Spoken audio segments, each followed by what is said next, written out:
capacity. But from college perspective, Randy Moss redefined the position. Calvin Johnson wouldn't have been as great as he was without Randy Moss being able to shine.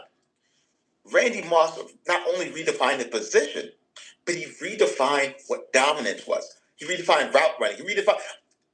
He literally is the only person that we can think of, other than Kobe, right, that has an adjective that describes what he does. You throw the ball right now, right? Somebody catches it over you, oh, you just got Moss. It's literally an adjective because of how fantastic and dominant not only he was in college, but he was in the NFL. You want to add some bonus ones, like I said, put Desmond Howard up there, right? You could put Charlie Ward up there, who deserved to play in the NFL, won the Heisman, and then went to the NBA, which is fantastic to be that well of a two-sport athlete. Cam Newton comes to mind because his dominant season in Auburn was amazing. Bo Jackson comes to mind. There's just so many people in college football that it's really difficult to narrow it down. But I think that my list, by far, trumps y'all's list. All right. Well, you heard about it here. Rank them out here. Whose list do you think? Who do y'all like? I need it in the comment section. I got one from the comment section right now. They got a rank list right here.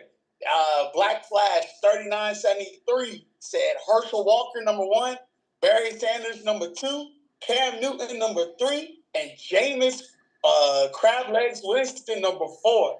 So, like I said, let me know who you like. You got now, Mike got the better list. Correct me if I'm wrong. The better list, or you side with me. Correct me if I'm wrong. Didn't Cam Newton win two, or just one? But I think it was the way he won it was very legendary, right? Yeah. There are also a couple of other comments. They're saying if you didn't win a Heisman and take your team to a natty, you shouldn't be on that list. So, I don't make the rules. There's a lot of stuff out there that, determines how we determine Mount Rushmore. So that's a good one out there. I actually like that from the comment section. Like I said, if you're watching this video, even now or later on, just like I said, drop a comment out there. Let me know who you think got the better list. Who's got the worst list? We need to know. Now, we got 2 more topics. Topic number 4. There's news that broke that Mark Ingram is inducted into the College Football Hall of Fame. Is it well-deserved? Is it well overdue? Or was there a better choice? Let me know. Mike, I got a call on you, my guy. You go ahead and lead us off. Listen, I'm not a Bama fan, but he won the Heisman. And as a running back for Bama, his impact is legendary. He's locked in, right? He was probably one of the best running backs that's been at Bama. Not the best, but one of the best running backs that's been at Bama. Not only could he run the ball, he was good in the pass game. He was good in the blocking game. He was dynamic when it mattered. He won national titles. I think it would be silly to not put him in the College Football Hall of Fame. The other 2 that went in the College Football Hall of Fame, Aaron Donald went in there, and there was another person there as well. But all of them deserve to be in the College Football Hall of Fame. The interesting question, all right, which is probably even a better question, is does that translate to him being in the Pro Hall of Fame? Because I don't think he's even remotely a Pro Football Hall of Famer. But I think that he's first ballot for being in the College Football Hall of Fame. Absolutely. Mark Ingram. I mean, y'all pretty much gave all the accolades. Bama, running back, Heisman. It's the perfect ingredient to get into the Hall of Fame. What more could you ask for, honestly? What more could you ask for? And I think it's a testament to the coaching, the development team, and everything. Y'all pretty much broke it down. It's self-explanatory. To have that, it's not getting the College Football Hall of Fame would be sacrilegious at this point. So, y'all got it. Roll Tide. Oh, Lord. I thought you would have had more to say because, them your boys out there, Jordan. I thought you would have had more to say. But here's the thing. With Alabama, it's pretty much self-explanatory. Y'all did say the standard is the standard. Most of our players are usually, like the star players, are usually Heisman capable. The only reason they may not win is because there's so many playmakers on our team that they all can't win it. So, well, other than this year, of course, when you guys, apparently had a free pass, which is kind of wild. You're bringing up old stuff, man. You're bringing up old stuff. Probably the better question there, though. That's probably this is a good question, but a better question is who is the best Alabama running back? Because y'all have had some dogs, and since you're a Bama fan, that's really what I want to know. Is Mark Ingram the best Alabama running back? A lot of people would have said. A lot of the best Bama running back. A lot of people would have said Trent Richardson, but he had a hard time transitioning, man. Derrick Henry is my guy. Derrick Henry. I was about to say. King Henry. I was about to. I'm gonna tell you. You thought I was gonna say somebody else besides Derrick Henry? You crazy? Derrick Henry said it was Sean Alexander. Nah, I still think that's what Derrick Henry said. It was Sean Alexander over him. Now, Sean Alexander was a little bit before, not necessarily before my time, but when I saw highlights of him on Instagram, it opened my eyes because I didn't realize how much of a head hitter he was. Like, head first, boom, knock your person's shoulder off, knock your person's rib off. He was really that dude. But still, like, Derrick Henry, 6'3", 220, probably 230 at that time, now 240, 250. Who's stopping that? Nobody. The Steelers? Let's go. No. No. I got one better. You said the Steelers? John Harbaugh and Todd Monken. Don't make me the bad person. The coordinators. That's who stops them. You say who's stopping The them. coordinators. And what's 77 on Baltimore? What's 77's name? For Philly? The lineman? Yeah, him. He couldn't protect anybody. Look, here's what I got. This is why I said that I thought you would have more on Mark Ingram. Because it's the impact. First of all, it's the dominance that Mark Ingram had in college. First and foremost, you got to understand, he was the catalyst in what started people talking about Alabama. Because of him and how run-heavy that Alabama offense was, that's what started the whole Roll Tide movement, all right? Like, them winning influenced many teams on how they built their rosters in the 2010s. You got to understand it. Then also paved the way for the future of running backs that came behind them. Derrick Henry, Najee Harris, Josh Jacobs. Like, all of them came through Alabama. Like, all of them had to have an impact. Like, then like I said, you look at how other colleges were building their rosters. The Ezekiel Elliott's, I can't think of the name right now. Saquon Barkley, Miles Sanders, like all these running backs that was coming through. People weren't looking at colleges. They weren't looking at how much you running the ball if you could just run that thing down. They were trying to pass the ball out there. But then, go ahead. I just had a quick point. I like what you're saying. I think this is valid. Definitely what you're saying. But what I will say, and here's just, I always like to throw my little bomb in there and walk away real quick, is that Georgia has better running backs than Alabama. But go ahead, Nick. Georgia got better ones? I don't think so. I don't think so. I mean, the best running back they've had recently was DeAndre Swift. I mean, Sonny Michel's not playing now, so most of the running backs that are Super Bowl champion Sonny Michel, by the way. Yeah, I was about to say, you about to put disrespect out there. That's Super Bowl winning. He was the second or third string running back on the team. Let's not even do that. But go on. Nick Chubb, Todd Gurley. We keep going. Kenyon Drake. Yep. How many of them are still playing right now? Nick Chubb. DeAndre Swift. James Cook. Those three right there. Then you have Todd Gurley, who's a very, very good back. Sonny Michel, multiple Super Bowl winning Sonny Michel. First round. Yeah, you got a lot out there. Right? We keep going. I'm just saying they have an argument that they have better running backs than Alabama. Now, don't get me wrong. I think it's difficult to beat Derrick Henry. But when you go line by line, Trent Richardson and Mark Ingram, who would you rather have? I'd rather have Todd Gurley, DeAndre Swift, James Cook. Just saying. Kenny Drake is with Alabama though. Oh, you're probably right. It was who was the other one that was with George? I can't remember his name. I thought it was Drake. I can't remember it. That's how you know Alabama fan. But I think Alabama was built on like powerhouse running backs. And, you know, the Georgia running backs were like one and the same. Like you had some power backs, then some shifty guys. I just love how we're talking so much about Alabama, but keep on going. Let's look here. First of all, the reason we're talking about Herschel Walker was also a Georgia running back. The reason we're talking about this is because of Mark Ingram's success. Keep that in mind. So while we're over here talking about, Alabama this, Alabama that, Mark Ingram is like the catalyst for all of this. So let's tone down like how we talking about Alabama talk.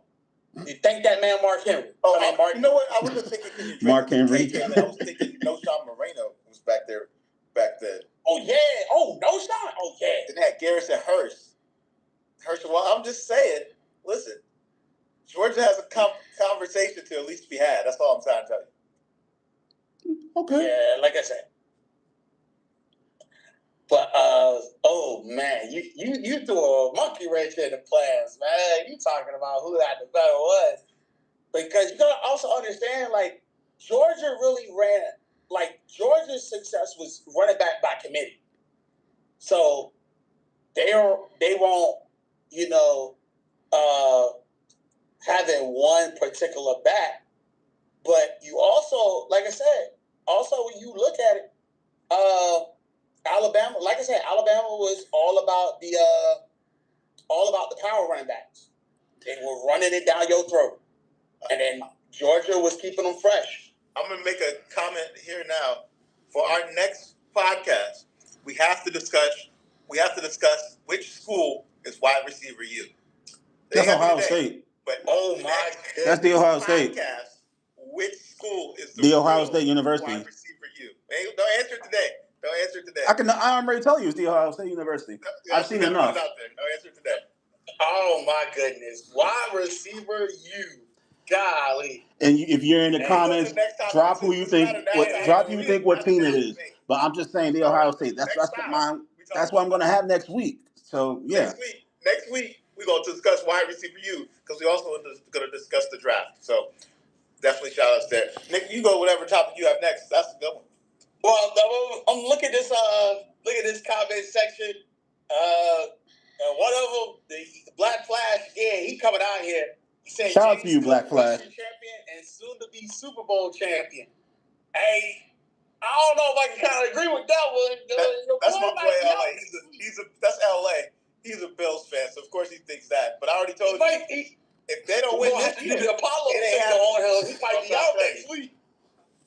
Josh Allen has a cult. But he did win the rushing title for sure. Shouts to him. My goodness. Yeah, he did win it.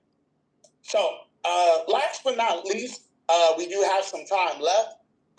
So I do have some rapid fire questions we're gonna go at. So, like I said, get ready for it. You're gonna have 1 minute to discuss. So make sure you have your arguments ready to tailor it down to 60 seconds or less. I have to cut you off.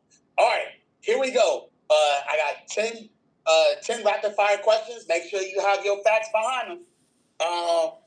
It's not coming from NFL, NBA. It's coming from all over. So be prepared for it. So, Jordan, number one, is this the last time we're going to see Cody Rhodes as WWE champion? Yes, I think they're going to go in a different direction. I think they're going to go for some new blood. I mean, Cody Rhodes was supposed to be the guy, but he's consistently been one wrestler that's been at the top. But I don't know. The WWE organization has an affinity for bringing old wrestlers back. They just can't let them rest. So I think even though Cody Rhodes is supposed to be that guy, he's an American Nightmare instead of being an American Dream Jr., nonetheless, they're not gonna make him that. They're gonna probably try to do it with Gunther, but I think he's still injured. But they're gonna put a new face up there just to get more people involved. And I'm starting to keep an eye on wrestling more because I'm seeing the new faces. They're finally moving to new faces. Thank God. Well, you've got to understand when it comes to wrestling, it's following the old mantra. Your older wrestlers are your cash cows. They're going to be able to give you the matches, the 5-star matches that you need. When it comes to Cody Rhodes, he's the placeholder for Roman Reigns. Because keep in mind, Roman Reigns needed a break. Roman Reigns was like dominant for 3 years during the whole COVID epidemic. So, number one, acknowledge that man. Acknowledge him. Secondly, Cody Rhodes was the placeholder when Roman needed the rest. But do I think he's going to be this is the last time we'll see him as champion? No, I don't. Because I think they're going to let him rest. Drew McIntyre has the championship right now, if I'm correct. But I do believe that what's going to happen is they're going to let him come back maybe as another baby face and then get another championship. All right, moving on. Mike, number 2. Who's your pick on getting the NBA title so far? Ooh, that one's fun. I got the Thunder repeating because I don't think they have enough competition necessarily in the West. I know that they've lost in the semifinals of the NBA Cup against the Spurs, and I think the Spurs have talent, but I think that championship pedigree is going to show up for them. I like the idea of the Knicks versus the Thunder for the title, but I'd have the Thunder actually winning it all. Nice. Jordan, what's your take on it? Right now, it just looks like the Thunder may repeat by default, only if the Knicks don't make some noise and get everybody healthy, and if the Celtics don't get Jason Tatum back. I think the Thunder are equipped to repeat again. The Nuggets are going to be the team that stands in their way. I mean, as much as I'm a LeBron fan, the Lakers are not anywhere close to getting a title right now, unfortunately. The Thunder still have the cohesive unit. The Spurs are on their necks, so they're head to head. But I still think the Thunder are going to be that team. All right. When I look at it, I got the Thunder. Yeah, I got the Thunder repeating. Just the dominance that they're having, blowing teams out.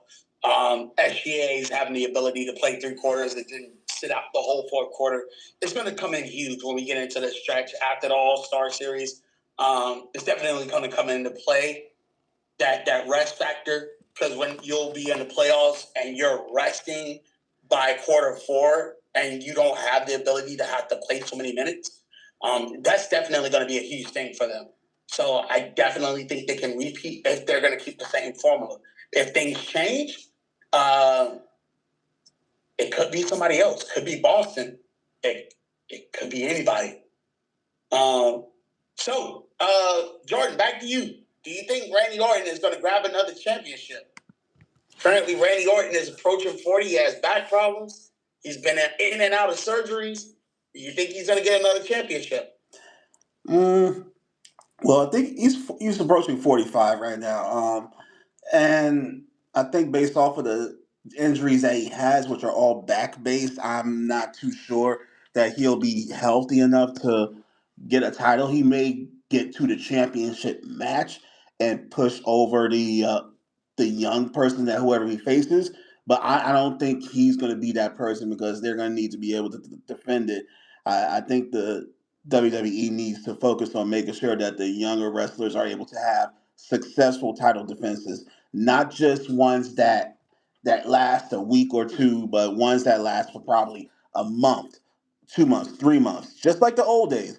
Give them a storyline. Give them something that the younger fans could look forward to, just like we had. Like where Cena had it, I think it was for a year or something. Like have those storylines. Don't make it so where Brock Lesnar comes back after being on the farm for 5 months and then wins the title in 2 weeks. No, that's boring. Come on now. All right. Well, I think it just depends on how he holds out. Of course, a lot of his moves does a lot of wear and tear on his body, so it just depends on how he's able to deliver those 5-star matches. A lot of the greats, they like delivering those 5-star matches, 4 and 5-star matches, mainly 5-star because that's how you build your legacy. Take a look at The Undertaker. He was able to keep wrestling for years and years and years because he was able to deliver 5-star matches. I do believe his bouts with the younger crowd, especially like the likes of Brock Lesnar and having to do those heavyweight hardcore matches with Triple H, those things definitely took a toll on his body. Because keep in mind, Undertaker had to prepare a whole year for one match. So definitely one of those things to look for. Moving forward, Mike, UFC, you're switching over. Who do you think is your standout fighter? Standout fighter of the year? Yeah, of the year. I'm going to go controversial here. I think Kayla Harrison is probably standout fighter of the year. She's got a fight coming up with Amanda Nunes to see who's really the GOAT for women's, women's featherweight title or women's bantamweight title. I think that she's dominant right now. I honestly think Amanda Nunes is running into a buzzsaw that she's not going to be ready for. I also really like Alex Ferreira. I think he's had some stellar knockouts. He's been really resurgent and really come back really strong. I wanted to give it to my boy Magnevej. I can't say his last name, but he just got smacked the last fight there where it wasn't even close and he just lost his title. I think he was overdoing himself and overextending himself, which is probably why he lost that fight. But yeah, I'm going to go with Kayla Harrison for that one. All right, that's a good one. Jordan, you got any insight on it? Well, although I'm the person that may not speak UFCanese, and like y'all, I do remember Amanda Nunes. It was about 2016, ironically. I think it was Christmas time around it. I was at a bar with a couple of my homies. I think it was Amanda Nunes that won in like 30 seconds in a match. I think it was one of her first matches. I was in awe of how she knocked old girl out just like that. And she became the champion. I'm like, hold on, who is this? But it wound up being her. And I guess now to this time she's still competitive, still at the top of the food chain. So I would say her. Like if she's still there now from back then, she's still the person to beat. All right. Back to you, Jordan. Is this LeBron James' last season? Will this be the last season we see LeBron James in the Lakers jersey? As a LeBron James fan, I hope it is because I want him to rest. I want him to enjoy time out of the NBA. I know he's probably going to stay for Bryce to get in the NBA so way they could complete the Trinity, which having all James boys in the game. I'm like, yeah, that's fine, but I want him to rest. He's had more injuries this year than ever. I mean, Father Time is starting to catch up to him, but somehow he's still able to get you like 23, 5, and 7, which is remarkable for an age of 41. I know certain players that couldn't ever do that, but nonetheless, he he's on the last leg. It's either going to be this season or next season, but this is it. This is it, and I honestly would hope it's this season. I think he needs to have a farewell tour. So I'm going to vote for next season versus this season. I just think that I'm a LeBron fan too, but I do think that he has an ego, and not getting a farewell tour when other greats got a farewell tour just doesn't stick right with me, especially with all the records he's setting. I think also that he wants to beat the assist record or get really close to beating the assist record. So another year playing would actually do that. Plus, as you mentioned, I think was probably the most important point, that trifecta that he'd be able to have, which would be an unprecedented, unbeatable, longevity type of statistic where both of your sons made it to the league and you were able to play with both of them. I just think that that's an immaculate stat there. So, and plus, Bryce is actually coming out next year. So, I think that'll be interesting. Yeah, it would be interesting to see all three of them playing in a Lakers uniform of all places. So it would be unprecedented. It still would be unprecedented just to have all three on the same team. So I definitely vote for next year. Comment section is saying next year as well. So it would be one to see. Mike, is this Matt Stafford's last season? No. Matt Stafford resigns for 3 more years. Matt Stafford, you got to think about it. I think Matt Stafford's only 36, right? And then you have Aaron Rodgers right now playing at 41, 42. I think Matthew Stafford, had he not come back from the injury this season and had bothered him all season, then yeah, I could have saw him retiring. But he's having too much fun out there. He's about to win his first MVP. They're about to go to the Super Bowl. I think I have them as winning the Super Bowl. I've been on the Rams bandwagon all season long. I don't think that he's going to stop right now. I know a lot of people like to go out while money's good, right? But I don't think that that's the case. I think that he has such a fantastic team there. Young rosters with Puka, young rosters there with Devontae Adams. He's got Kyron Williams there. He's got a stout defense. He's got a fun coach to play for in Sean McVay. And you got to think about it. The Rams have 2 first-round picks this year. I don't think Matthew Stafford's going out like that. And if he loses, he's definitely not retiring. But if he wins, that's the only time he would be hesitant. But I do think that he's going to resign for at least 2 to 3 more years before he's actually out of there. Yeah, I've definitely heard the reports that Devontae Adams isn't going anywhere. So regardless, but he's also said when Matt Stafford retires, he's retiring as well. So I definitely want to see him play for a couple more years. I'd see him playing for a couple more years. The way that they've been able to keep him kind of clean in the pocket for a majority of his games. So I foresee a lot longer than 3-4 years. It just depends on how they're able to keep him clean in the pocket. Jordan, what you got? Yeah, he ain't going nowhere. The Rams ain't going nowhere either. Not going down, but they're gonna be competitive for years to come. I mean, Puka Nacua is a beast. Devontae Adams is going to be that role player that I wish DeAndre Hopkins was, but nonetheless, elements and everything. They have a team that's going to be great for years to come. And as long as that offensive line does what they need to do, and as long as Kyron Williams balls out, and they got Blake Corum also in the backfield, that small power back. Stafford's going to be sitting pretty in the backfield, hollering at his wife Kelly in the stands. Like he's going to be fine. He's not going anywhere. All right, Jordan, don't worry, don't go nowhere. I'm coming right back to your favorite wrestler in the current WWE roster right now. Favorite in the current? Okay, I thought you were saying past. Current. Could it be man and woman or woman? And it doesn't matter if they're inactive right now or if they're injured? Doesn't matter if they're injured. Just the favorite wrestler right now. It's the woman wrestler, Bianca Belair. Understand. All right. I'm going to right now. I've gone back and forth between Drew McIntyre and Cody Rhodes right now. I'm going to stick with Cody Rhodes because his story coming back has just been one of the greatest. So I will just stick with him for right now. That's why I'm hoping that, through some time, they let him rest and stuff like that because he's went through some very bad injuries. I just hope he was able to come back and get back on that mountaintop. Mike, best wrestler of the WWE Attitude Era. Ooh, now you talking about language. Ooh, gosh. Attitude Era was my era. I love the Attitude Era. I can't give you one. I've got to give you like 3 or 4 because I was such a big fan of that era. I'm gonna break protocol. I'm gonna give you 3.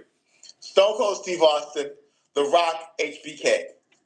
There you go. You just can't follow directions. I don't understand directions. They're too limiting for me. I'm like a peacock. You gotta let me fly. Okay. Listen, when it comes to the best wrestler of the Attitude Era, I am an Undertaker fan. I feel like how they let him retire though wasn't it. But hearing the stories of how Vince McMahon wanted him to go out, I feel better about it. The fans definitely wanted him to go undefeated with the streak, but for him to want to continue and pass the torch to new and upcoming stars, I definitely appreciate it a little bit. I still wanted him to be undefeated, but Undertaker's my number 1 for the Attitude Era. Jordan, take us out. All right. So he's actually my favorite wrestler of all time too. Brother, you're muted. Oh, he's actually my favorite wrestler of all time too, Chris Jericho. Personality-wise, one of the best. Knows how to control a crowd. Multiple championships internationally and nationally. Beat The Undertaker twice. Very few people would be able to beat the Undertaker even once, and has been able to compete in multiple divisions. Like who do you know that could really be the best of the best in any era? Even still now, he's potentially making a comeback to the WWE at 55. Like, and he still can play or roll with the best of them. Like that, he's been that guy. And it's funny because it was 2007. I remember seeing him for the first time, but then I watched his tape from the years before, and I'm like, he's the best guy that I've seen.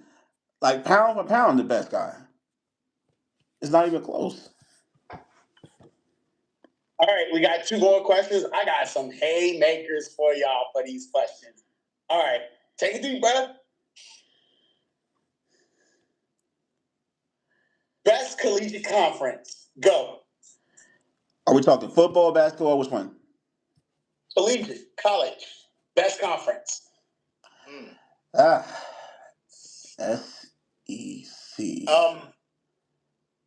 I'll start. I'm gonna again go against the rules just because that's what I do. But college football, Big Ten by far. College basketball, I'm gonna go with the ACC. I'm a huge Duke fan, so that's probably some bias there. Duke. Also, ACC is probably dominant in multiple sports: baseball, lacrosse. Just to name a few that are dominant in women's basketball, right, et cetera. I think the SEC is probably the best in women's basketball because I think LSU and South Carolina they're fantastic right now, right? And then gymnastics, probably SEC as well. The LSU and Auburn are crushing it in gymnastics, women's gymnastics. Golf, the ACC, right? So we'd have to do a tally there. But probably overall, I'm going to go with ACC, just kind of doing that tally there. But college football, which is probably the biggest one, Big Ten, not even close. All right. Now, based off of what you said, I'm surprised you didn't say just SEC overall because it seems like the football belt, the basketball belt, the athletic belt for the U.S. lies in the South. No matter where you go, like from Texas on southeast, that's where the champions are built.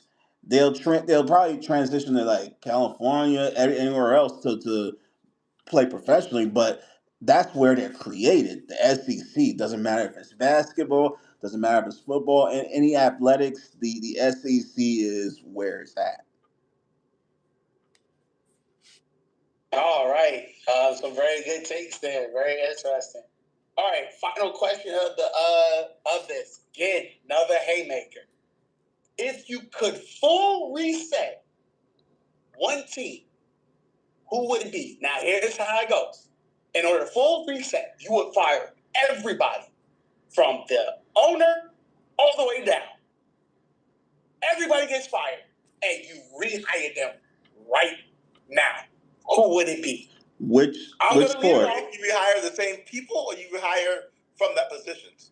Rehire from the positions. What sport? Reset. Cool. So I'm gonna give my take. My take for a full reset. And wait, is this NFL, NBA? What? Let's make it difficult. Overall, any sport, any team, whoever you think needs a full reset because their team is that badly ran, you have the opportunity at this point to speak your piece. Because I'm going to speak mine right now. Can they relocate? Wait, can they relocate though? Hold on. Can there be a relocation? No, they cannot relocate. No, I'm not going to give you that easy of a what's it called. I'm not going to give you that easy of a question. No, they say in the same market that they're in right now. But I'm going to leave it off, and I'm going to look right into the camera. I'm going to give y'all my go Nick go approach. And so for my friends out there that know, y'all already know it's about to get real.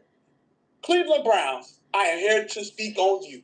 If I could full reset a team, I am resetting your organization because there's no way you paid a man $285,000 to be as trash as they were. You barely had enough money to pay Myles Garrett. You don't have an offense. You don't have an identity. Your players have been getting injured. You've been trading away your best players. Like, your team is not even a cesspool of the garbage juice dumpster rank that you've been in. Listen to me. The Cleveland Browns need a full reset, from owner all the way down to the water boy.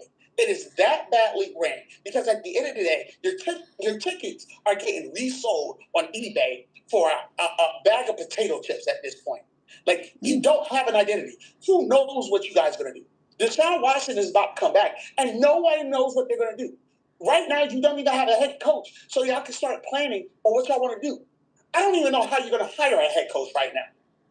And honestly, what you need to do is you need to focus on either. Let's not even talk about the quarterback room. Figure out what you're going to do with your quarterback first. Then get your head coach situation straight. Then try to be an actual NFL franchise. All right. Now, yeah, we got that done. I'm so sorry. That was past the minute. Y'all know in my go, Nick, go. Y'all know how I am about that. Who's saying? All right. Jordan, you're up next. All right. Interesting, because I was gonna go football base. I was gonna go basketball base. You said relocation, but you're gonna say you gotta stick in the same city. Bummer. I'm firing everybody in Dallas Cowboys. I'm firing everybody, and I'm starting clean, because even Jerry Jones, yes, because that will be the day. Even though I can't stand their fans, the day you fire everybody is the day, and that starts the year that they will win the Super Bowl. Because I'm going to go from top up. I would hire Howie Roseman as the GM. I would probably hire one of the Waltons as the owner for the Broncos, because they know how to run their money. I would put Mike Tomlin as the coach. I would put Mike McDaniel as the OC. I would have Brian Flores as probably the DC, and the quarterbacks. Hell, let's keep Dak Prescott, because he deserves to be there. He's been holding around every single time the Cowboys have been playing for the last couple of years, and I would start from there. And then I would consume. I would ask every single person that's a Cowboys fan. I would have a poll of which players you want in the positions, so that way, mind you, there's unlimited cap. You're gonna have a team that will be there for years to come. And now that the Jones family will finally be gone, they will actually be able to win. They can finally understand what winning is like. That's my soapbox. All right. So I think those were valid takes. I had a feeling that he was going to say Cowboys, which made me laugh immediately just from the concept of the idea. Because I'm usually the one going off for the Cowboys, but primarily just because I hate teams being overrated, like Bama. I think Bama is the Dallas Cowboys of college football. Just thought we just randomly throw grenades at Jordan out of nowhere. Just because I catch this, take this grenade real quick, right? Who's got to catch a stray? Go on, though. The math that I'm seeing is that the Charlotte Bobcats need to be completely reset. Hornets, Bobcats, whatever the hell they're called. The team is Charlotte. They used to be the Bobcats. They were terrible then. They're terrible now. They were terrible. They've been terrible since Larry Johnson. They need to just cut bait, cut the franchise, cut everything.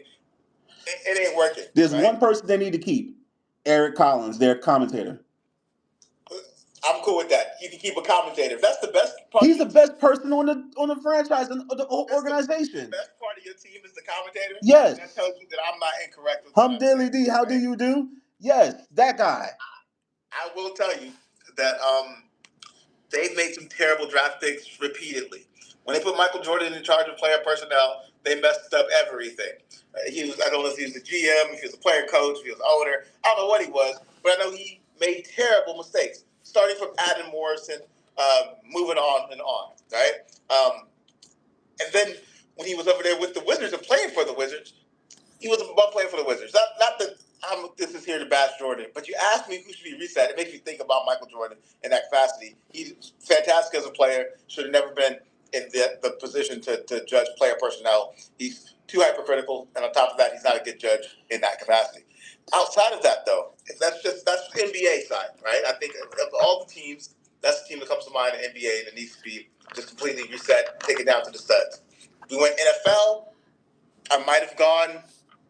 I can see what you had to say about the Browns. I think that's a really good point. I can see what you have to say about the Cowboys. That's a good point. My number one have to be reset to the studs, which I hate to say this because I actually like the hire of the coach before he got there, is the Jets. The Jets are horrendous. You know that they're the only team in NFL history that didn't get a single interception in a season? None. That is a wild statistic. The NFL has been around since before the 30s. They're the only team in the history of the NFL, including the 0-16 Lions, the 0-16 Browns, the 1-15 Browns right after that. The Browns were terrible for a long time. I'm sorry, Browns fans. Y'all just, it's been rough for y'all. That's why I laugh at Steelers fans, because they're like, we could be the Browns. Well, no, you can't. You don't want to be the Browns, right? Mike, So, I gotta add something to your take. go ahead. You know the Jets are so horrible that Oregon quarterback Dante Moore decided to go back for another year. He said, "I'm going for that NIL money. Bump you, Jets." So can I share with you? I know we're about to talk about the draft probably here in a second, so I don't want to jump the gun there. But I'll tell you my hot take. Dante Moore going back to college is a mistake. And we'll talk about it in the draft section here in a section. But I think 100% it's a mistake. And I'm going to give you my reasons here in a second. But I'd say the Jets and the Charlotte Hornets, Bobcats, or Wonderlics, whatever the hell they're called nowadays, they need to be taken down to the studs and just start all over. The foundation needs to be removed. They tell you in the Bible, say, the foundation is removed. What would the righteous do? The righteous would get rid of the Jets and get rid of the Bobcats. That's all I got to say. But go ahead. The only reason I didn't say NBA team was because I was going to put the Wizards and Virginia, because there would be a Virginia team. They would have a strong military support base, support the troops. I could see the money rolling in, and they would be going crazy in Virginia. So that's why I was going to choose the Wizards, but you said one team, so I had to do the Dallas. All right, let's get to this draft part. You know, I've been so excited, been chomping at the bit for this. Y'all already know. All right. So, the NFL season is still going on. We still got playoffs out there. We've already covered that stuff on the last episode. We're going to the draft now. So, with that being said, I have the top 5. Which draft? The NFL draft. Oh, thank you. I did say that. I hope I did. NFL draft is here. Well, the NFL playoffs are here, but the 2026 NFL draft is only a couple months away. 3 months probably to be exact. Top 5 teams are as follow: the Raiders, the Jets, the Cardinals, the Titans, and the Giants. Just to give some notes on stuff, Giants just finished hiring John Harbaugh. Titans are still without a head coach. Cardinals are still without a head coach. The Jets have a head coach in Aaron Glenn so far, because they have not made a decision on whether or not they're going to keep him. But they ain't fired him, so we're going to assume he's there. And the Raiders, they currently have no head coach. So, out of this, give me your overall assessment of the top 5. We'll go over just everybody else later on on another episode. But for right now, let's just go ahead with the synopsis of the top 5. What do you think they need to do, and how can we fix it? Mike, you got the enthusiasm. I'm calling on you. You know me. This is my topic. Draft season is probably my favorite season of football, which is ridiculous because I'm a Steelers fan. But I always have to look forward to the draft because we keep getting eliminated first round of the playoffs. So I'm a draft aficionado for the past 10 years, as we do not won a playoff game. But I digress. So that being said, top 5. Number 1, the Raiders have to get Fernando Mendoza. I think that's a slam dunk. It makes no logical or reasonable sense to not go Fernando Mendoza. I've done some mock drafting up there, and everything I've done indicates that Fernando Mendoza is the slam dunk pick. It doesn't make sense to trade back because they tanked. They, in essence, almost tanked. I don't know that they tanked. I don't want to call them tankers, but it did seem very, circumstantial, superstitious a little bit, whatever phrase you want to use, that they were losing these games that they potentially could have won. Geno Smith also looked horrible this season. He led the league in interceptions. Being that they just got Ashawn Jeanty, They have Brock Bowers from last year. They have an offensive core around him to actually have him succeed in year one. Trading Jakobi Meyers wasn't ideal in that capacity. They do have multiple other holes, but I don't think that the especially with Dante Moore going back, the distance from quarterback one to quarterback two is too immense this year for them to pass up on the quarterback. Do I think he's generational? No, I don't actually. I think he's fantastic, but I don't think that he's generational as a quarterback, especially with the team that he's about to join, which is one of the worst teams in the history of the league, right? And has been historically for years and years. I don't know if they're going to put enough around him early enough for him to be who he could be. Look at what happened with Trevor Lawrence's career. Look at what happened with Kyler Murray, right? There's been a lot of these guys that were really hyped up. Andrew Luck was probably the best example there because he actually had the Colts as a competitive team. But when you go and look at the history of it, there's been a lot of busts at quarterback, oftentimes because they're not giving them enough time to succeed. The thing with Fernando Mendoza that I like is that he's older, he's experienced, he came from Cal, he transferred in, right? He probably has enough starts under his belt, but I don't think that he's dynamic of a player enough to lift the team enough to be Super Bowl contenders by year 2 or year 3, right? I think they're going to have to put a lot around him in order for him to succeed, and it's really going to come down to the coach. I think that they're going to end up hiring Clint Kubiak to be the coach there. That's probably the best one there because that was where you have like an offensive guru right there. I would even, interestingly enough, and I don't like this guy as a coach, but I think he'd be a fantastic offensive coordinator. Brian Dable as offensive coordinator there with Clint Kubiak leading the ship would actually be very impactful for the Raiders. So that's who I go number one overall. Number two, you said number two is the Jets, right? Well, now that they're losing out on Dante Moore, this is why the mistake is made with Dante Moore. And I'll let you guys go after this. But this is why Dante Moore is making a mistake. We just talked about the Jets need to be stripped down to the studs. They didn't even get a single interception last season. You're going back to college, right? Let's just imagine that you have a phenomenal season again, and you're in the running to be the number one overall pick.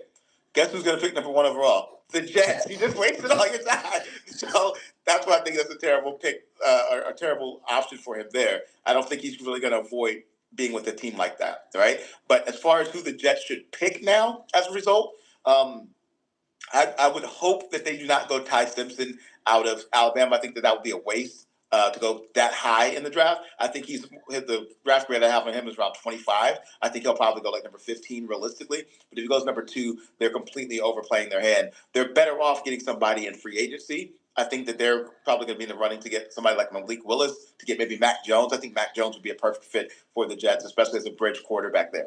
So if they get the bridge quarterback in Mac Jones, number 2 overall, I think that they need to address that defense, which they've addressed the defense repeatedly, and I agree with that, and I understand that. But based upon the team and who's available, you either go wide receiver or you're going for that defensive line. For defensive line, I would go Ruben Bain, Miami defensive end there, number 2 overall. You said number 3 was who? Number 3 is the Cardinals. Number 3 is the Cardinals. The Cardinals. So the Cardinals' issue right now is that Kyler Murray has not been Kyler Murray. That's honestly their issue there. But I think that their bigger issue is that their offensive line is not stout. Whether you kept Kyler Murray, got rid of Kyler Murray, kept Jacoby Brissett, or did not, you have to fix that offensive line. I think Francis Mauga out of Miami or the Utah tackle goes there. Next one there, you had the Titans, right? The Titans need a lot of help, but I think the Titans have to go wide receiver. I have Carnell Tate going number 4 overall to the Titans. You have to have somebody there for Cam Ward to actually build around and to play with, for him to actually have an opportunity to succeed. Calvin Ridley's been a complete bust there. And then number 5 is the Giants. Of course, the Giants are picking in the top 5, Marv. No, Marv's not here, but I have to talk smack to my brother because I've been trying to tell him for years. He tried to tell me one year that the Giants was the same as the Steelers. And ever since then, we've been at war because the Giants are trash. So because the Giants are trash, the number 5 pick, I think that they need to go. They don't need a quarterback. They don't need a running back. Going wide receiver there would make a lot of sense. I like Jordan Tyson there out of Arizona State. Or a better pick, which would probably make even more sense, but the Giants won't do it, would be Arvell Reese, the linebacker out of Ohio State. But I have the Giants going wide receiver. So that's my top 5 there. Back to y'all. So on you, Jordan, what you got for me? Okay, so as we know, the Raiders are Sorry, sorry, Callie, but the Raiders are sorry, and their franchise is sorry, and they love taking gambles. Ironically, they in Vegas.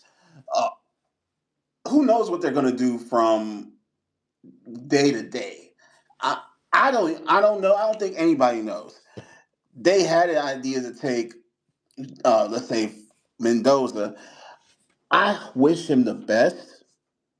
I will send them my regards because they don't have a foundation. They can't keep a coach to save their life. They should just reinstate John Gruden so that way he can get whatever they got going over there right. But if you need a quarterback, if you need somebody for them to love, the fans to love, get Mendoza. He'll be a glue guy. He'll be a guy that wants to prove himself for the few years to come. So him with Genty, with Bowers, and they'll probably get a receiver in the second round, or if they have another first round pick, they'll be fine. They just need to develop for a couple of years, get a few draft picks or early draft picks, and work from there. Now, as far as the abysmal Jets, dang, you can't even get an interception this year. That y'all haven't flown high in years. Like this was when the last time they made the playoffs was when I was in my sophomore year in college, and that's a long time ago. 2010. Good lord, y'all. They sorry. It's crazy because the Achilles heel for the Jets is their field, not even the players.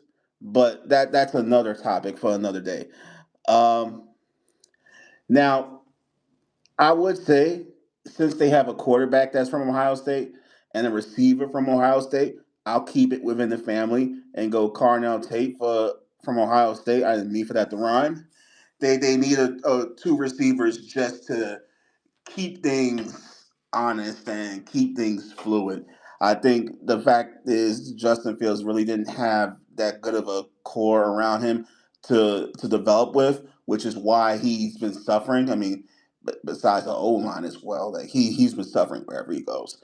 Nonetheless, I think Cardinal Tate and Garrett Wilson could be a good duo, a young duo to take the Jets and have them finally flying high for the first time in a long time. Not in the cellar that's the AFC East, because the Patriots, the Bills are going nowhere fast, and the Dolphins are in limbo. And Mike McDaniel's gone, so who knows what they're going to do? Tyreek Hill's going to be gone. Tua's going to be gone. They're going to be competing for the bottom of the East. Now the Cardinals. So Kyler Murray's out, possibly going to be out. Jacoby Brissett's still probably going to be there. They're probably going to go quarterback in the second or third round to start, or they might pick up a, a free agent. But their problem has been their line. I think, in my opinion, they haven't had people that have been good for protection. That's why Kyler Murray's always getting injured because he has nobody to protect him. It's not because he's short, because Russell Wilson is short. He's been able to play for 10 plus years. And Kyler Murray's faster than Russell Wilson. So that's saying something. The line is terrible. It's been terrible since he's been drafted there because Kyler Murray's been one of my favorite quarterbacks, especially using it in fantasy. Won a season with him there. But nonetheless, I think the O line, they need Maigoa out of Miami. I think I may have butchered the name. Forgive me. Just a huge dude that can protect him, tackle, put him probably on the left side, so that way he won't be getting blitzed all the time. I think that'll work for them right there. Now the Titans, I would love for them to go two running backs. Make things interesting. A lot of RPOs for Cam Ward, Tony Pollard. I think is still there, and go for Love out of Notre Dame. Jeremiah Love, he could do a bit of everything. Now, imagine having two Le'Veon Bells in the backfield and you're Cam Ward. Like I said, the amount of RPOs that you could do would be insane. And if the O line can be bolstered and protect you, you'll have your receivers. I think they could be a bit of a dark horse next year if they play their cards right. I think they started to make some traction at the end of the season, and they looked better than they did in the beginning because Cam Ward was horrible in the beginning. He started to get better as time went on. I think he started to finally get his legs under him, which is a promising sign. And number 5, I think the Giants with John Harbaugh are going to bolster their defense because that's been their MO for the past couple of years. They're probably going to go out of Ohio State and pick up Caleb Downs. They have another safety in the backfield that can do some damage. They already got Tibbs. They already got Carter. Uh, I think they might also pick up an edge, some edge that wants to prove themselves. Um, I just think they're just going to bolster up their defense so that way no one can get past them. I think offense wise, they have everything they need when it comes to Jackson Dart. That's their future. You got Scat Pack as their running back. Once they both fully heal and once they learn how to play with their heads and not their actual heads, I think they'll be good to go. But I think Caleb Downs will just make everything a nightmare for the receivers, like whoever he's covering. That's pretty much it. Yeah, we might have to cancel you for that comment about using their heads versus using their heads. Like, I don't know. I might have to cancel you on that one, man. I mean, come on, that's why they got injured in the first place. Scatterbelt was always running headfirst to the defenders, and again, concussions, getting hurt, and Jackson's are doing the same thing. That's why they were doing so horrible this year. Nah. But let's go ahead and get this looked at. Of course, number 1, Las Vegas Raiders. Y'all already touched on it enough. I think they do go quarterback number 1 because they need a quarterback. You have JT, you have things available. Go quarterback number 1 and then invest in your offensive line. You also need to convince Max Crosby to stay. Like, I don't know how you're going to do it because you done pissed the man off because he wants to be competitive. You're either going to have you're going to have to convince that man somehow to stay. I don't know how you're going to do it, but you're going to have to convince him. But then outside of that, get your offensive line so that way you can protect that man. Mike alluded to getting Mendoza, but you're going to need some protection from him one way or another. You got the New York Jets next. They've already been banished to the shadow realm from Mike. Of course, same thing. They're gonna theirs is mainly on defense because we're gonna continue talking about this 0 interception season. Like, no interceptions is absolutely egregious work. You do need to have a defense in order to help this. Your special teams have been putting you in some great positions, and then your defense just caves and loses the game for you. So they just need to be targeting defense, especially edge rusher, cornerback, and safety. They need it. Especially with trading away Sauce Gardner, you definitely need that cornerback help.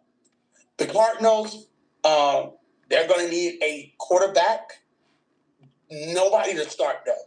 So I do believe this benefits the Cardinals. I don't see them drafting a quarterback first because, like Mike said, the difference is egregious, and they're going to need a quarterback to learn first. They need a quarterback to learn because you have not Tua, good Lord. You have, what is his name? I haven't seen him in a while. Kyler Murray. You have Kyler Murray. They paid him the $208 million. He hasn't performed up to the standard, but you draft a quarterback in order to that way protect your future so that way when it's time to go, it's time for him to go, and he'll be ready to go. You also need to kind of bolster up both lines, offense and defense. I don't think they need wide receiver help because they have 2 good receivers in MHJ and Mike Wilson. So I don't think they need wide receiver help. I do think they need to help out in the trenches. Number 4, Tennessee Titans. You have the quarterback of the future in Cam Ward. Help him on offensive line. To help with all of this, all the top 5 needs offensive line help. Titans do need like one of those star wide receivers, and you might get it in this draft. You might not. It just depends. And then, of course, an edge rusher or a linebacker to just improve your pass rush and versatility on defense. New York Giants coming in at number 5, rounding it out. You got John Harbaugh that's coming in there. He's going to make some changes. You have the quarterback. You have the running back. just help get some cornerback safety and some receivers. They need some receivers. Got Darius Slayton, and he's dropping everything. I don't know who's dropping it more, Darius Slayton or CeeDee Lamb or AJ Brown, or I don't know who's doing it. And I'm sorry, AJ. Yeah, him too. Like, I don't know what to tell the Giants need receiver help. Like, and nobody that's old. They need some young receivers that can go get the ball. Like, they need some receiver help because they have the rushing attack to help set the tone and the pace of things. But without receiver help, it gets bad. And before I move on, AJ Brown, if you ever see this thing, I apologize for that. But you had those egregious drops. I had to throw that out there. All right. With that wraps up another episode of the Squad Sportcast. That's going to be our final whistle for today. But the game never really ends. Thank you for spending time with us, sharing your opinions, your passion, and a love for the sports that goes beyond the scoreboards. If you like what you heard, subscribe, follow, join in on the conversation. Until next time, stay competitive, stay curious, keep loving the game. This is Squad Sportcast. We'll see you all in the next play. The recording has stopped.